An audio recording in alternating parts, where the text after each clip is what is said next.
Mi nombre es Juan Pablo Huerta Díaz y junto con mi compañero Serrano Flores José de Jesús hablaremos sobre las enterobacterias.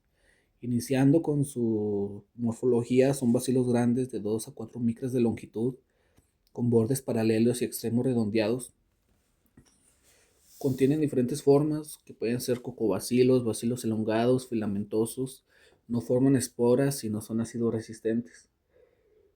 En su estructura celular, pues tienen una pared y membrana típica de las gram negativas y va a contener tres antígenos principales, que es el O, el lipopolisacárido, el antígeno K, la cápsula polisacárida, y el antígeno H, que es pues la proteína flagelar. Va a tener una presencia de fimbrias. Este Proliferan en medios simples con fuente de carbono, tienen un crecimiento rápido en condiciones aerobias y anaerobias y su metabolismo es facultativo anaerobio.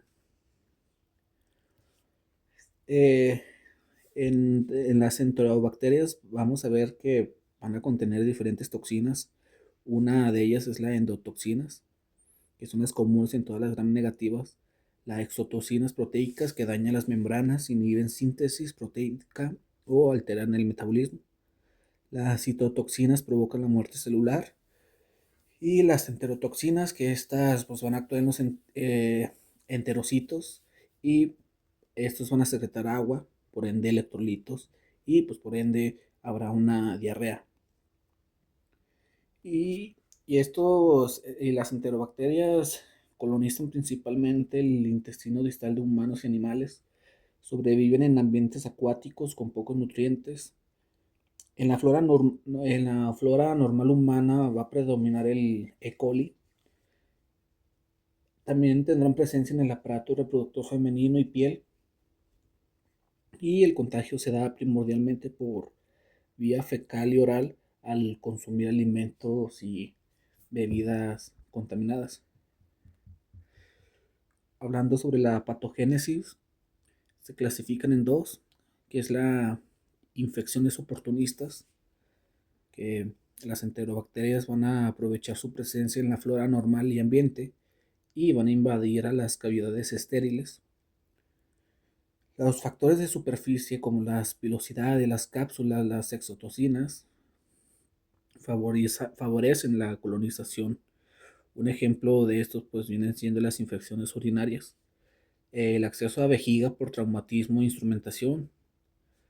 Esta adherencia se va a adherir al epitelio vesical, van a persistir y se van a multiplicar y, y va a haber una diseminación a uréteres y riñón que va a provocar una pielonefritis. Estos también pueden acceder por traumatismos cutáneos, mucosos o aspiración pulmonar. Y en las infecciones intestinales, que estas son pues, prácticamente las más comunes, vienen siendo la disentería, que es diarrea inflamatoria. Ahí habrá leucocitos y sangreneses. Y pues esta es causada por cepas invasoras citotóxicas.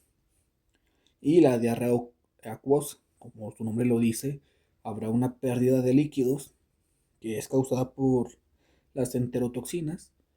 Y por último, la fiebre tifoidea, que es una infección sistemática con diseminación a múltiples órganos. En las manifestaciones clínicas de una infección de vías urinarias, habrá los síntomas son la disuria, que es dolor al orinar, o la quiuria, que orinar con frecuencia, y las complicaciones llegan a ser fiebre y dolor en el costado, diseminación a riñones, que como lo acababa de mencionar, va a ocasionar una pielonefritis y el principal agente es el E. coli.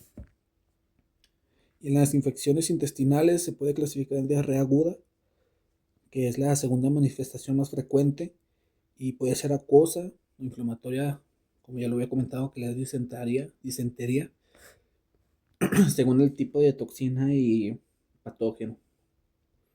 En el tratamiento podemos ver que hay una alta variabilidad en resistencia gracias a los plásmidos y cromosomas. Generalmente son resistentes a la penicilina G, a la eritromicina y clindamicina. Pueden ser susceptibles a diferentes antibióticos como las sulfanoamidas, las quinolonas y tetraclixinas y, y varios más. Vamos con la primera enterobacteria, que es la E. coli. Este es un bacilo gram negativo aerobio y anaerobio facultativo. Posee LPS, que es una endotoxinas, flagelos, que como lo mencioné, el flagelo contiene un antígeno H y la cápsula que contiene un antígeno K en algunas cepas. Van a presentar pilosidades, que el tipo 1 es para una colonización general y las pilosidades P para adherencia en el riñón. Y estas se pueden identificar mediante un cultivo, ya que este va a crecer fácilmente en medios comunes en el lagar McConkey, y va a formar colonias rosadas, ya porque son fermentadoras de lactosa. Y la serotipificación se clasifica por sus antígenos O, H y K. Aquí ya podemos ver pues una estructura antigénica de la E. coli. En las toxinas y enzimas podemos notar, como ya lo mencioné, exotoxinas, que son las toxinas termolábiles, y las termoestables, que causan diarrea. La toxina chija, que inhibe la síntesis de proteínas causando muerte celular. La hemolicina y CNF, que dañan las membranas celulares y alteran la señalización celular. La epidemiología, la fuente principal es la flora intestinal humana y animal. Su transmisión es por medio de vía fecal y oral, o de forma endógena, que la propia flora del paciente migra a las vías urinarias. El 90% de las infecciones urinarias es en personas sanas. Es la causa. En la patogénesis hay una adherencia mediante pilosidades a receptores específicos, invasión y replicación en tejidos, vejiga, riñón, intestino, y hay una evasión del sistema inmune mediante la cápsula y variación antigénica.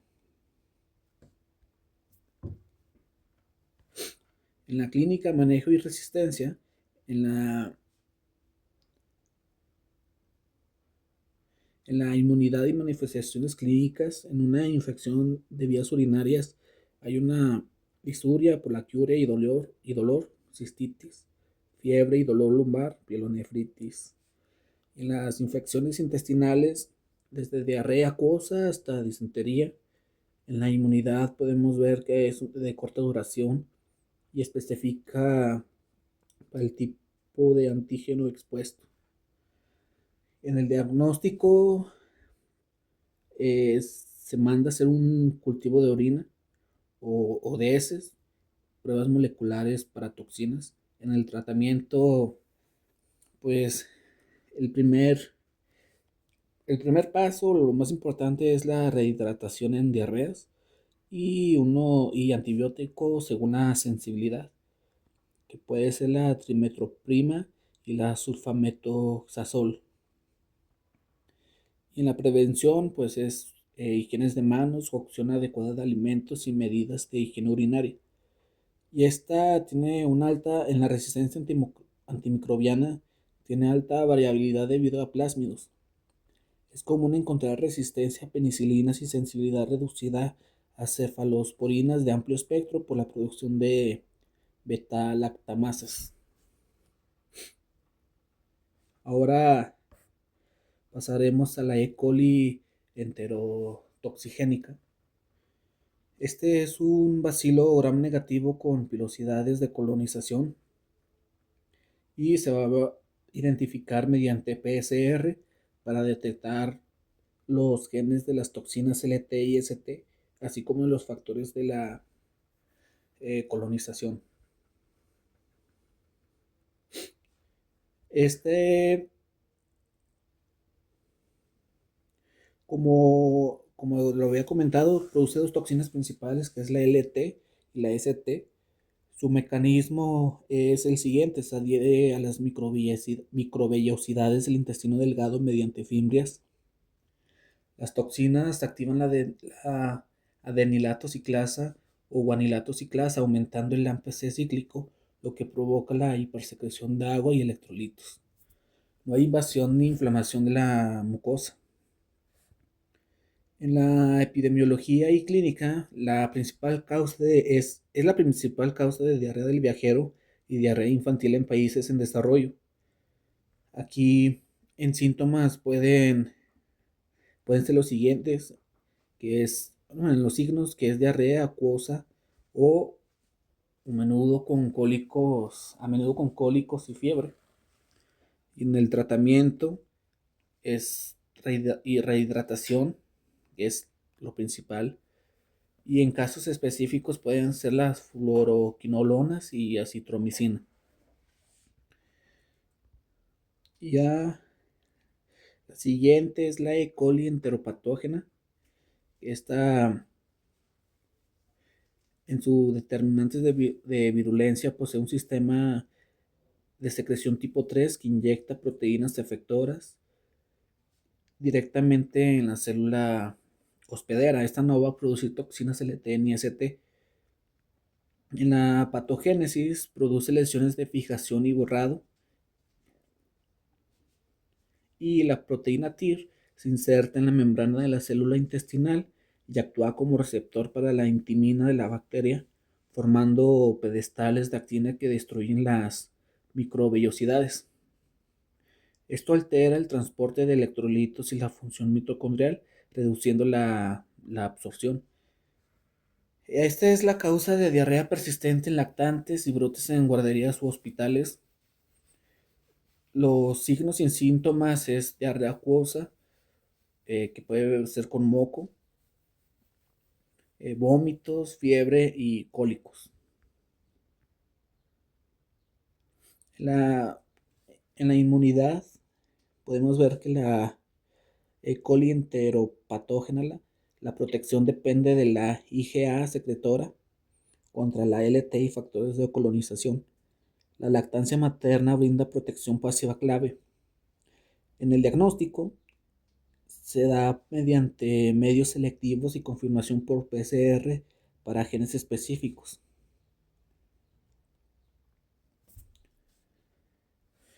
En el tratamiento y resistencia, el manejo, el enfoque principal es la rehidratación y el soporte nutricional. En la resistencia antimicrobiana presentan alta capacidad de resistencia mediada por plásmidos. Se destaca la aparición de cepas con beta-lactamasas de espectro extendido, resistentes a penicilinas y cefalosporinas. Y prácticamente aquí se puede prever, basada estrictamente en la higiene personal, consumo de agua potable y control de alimentos. Buenas tardes, compañeros. Yo les voy a explicar las enterobacterias restantes de este tema, continuando ahora con la E. coli enterohemorrágica. Esta es también conocida como E. coli productora de toxina Shiga y se identifica frecuentemente por el serotipo O157H7. Las toxinas de esta enterobacteria son biológicamente activas e incluyen la toxina similar a Shiga 1 y la toxina similar a Shiga 2, ambas citotóxicas y mediadas por fagos. La epidemiología de esta enterobacteria destaca por una dosis infecciosa muy baja y transmisión mediante el consumo de carne de res poco cocida, productos lácteos o sidrano pasteurizados y vegetales contaminados. Su patogénesis implica la ruptura de barreras epiteliales y formación de lesiones de fijación y borrado del colon, mediadas por sistemas de secreción tipo 3. Las manifestaciones clínicas varían desde una diarrea acuosa que progresa a una colitis hemorrágica hasta el síndrome urémico hemolítico, que causa insuficiencia renal aguda, anemia hemolítica y trombocitopenia, especialmente en niños. El diagnóstico se realiza mediante el cultivo de agar sorbitol, inmunoensayos para detectar toxinas directamente en heces o PCR para identificar los genes de las toxinas. El tratamiento es mayormente de apoyo, pues existe una controversia sobre el uso de antibiótico, ya que en dosis subterapéuticas pueden llegar a estimular la producción de toxinas y aumentar el riesgo del síndrome urémico hemolítico. Y la prevención para esto se centra en la cocción adecuada de la carne y la higiene alimentaria. Continuando con la E. coli enteroinvasora, esta es morfológicamente similar a la Shigella, siendo a menudo inmóvil y fermentadora tardía o no fermentadora de lactosa, además de que no descarboxila la lisina. Para su identificación se requiere pruebas de invasión en cultivos celulares como la EP2 o mediante sondas de ADN. Su patogénesis es casi idéntica a la shigellosis. Consiste en la invasión directa, penetración y destrucción de células epiteliales de la mucosa intestinal, aunque requiere una dosis infecciosa mucho mayor que la Shigella. Epidemiológicamente, es más común en niños de países en desarrollo y viajeros. Las manifestaciones clínicas suelen incluir fiebre, calambres abdominales severos y una diarrea acuosa que puede evolucionar a disentería con moco, sangre y abundantes leucocitos fecales.